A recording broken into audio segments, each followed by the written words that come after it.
Hello everyone. Formula ఈ race కేసులో కేటీఆర్ గారు అయితే మాత్రం ఈరోజు సిబిఐ ఆఫీస్లో విచారణకు అయితే పోయారు. విచారణలో 7 గంటల సేపు అయితే కేటీఆర్ గారిని విచారణ చేశారు.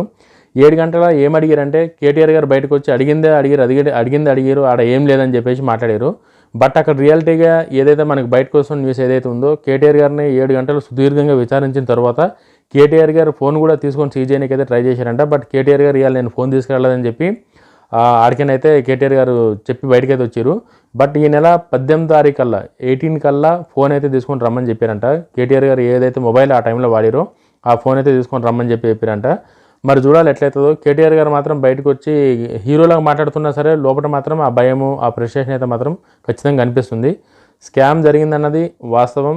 అది ఆల్రెడీ దానికి విచారణ ఇదంతా నడుస్తుంది కాబట్టి స్కామ్లో ఏదో ఒక లోపం అవుతుందని మాత్రం తెలుసు. స్కామ్ జరిగినా జరగకపోయినా దానిలో తప్పిదాలు ఉన్నాయని మాత్రం క్లారిటీ ఉంది అందరికీ.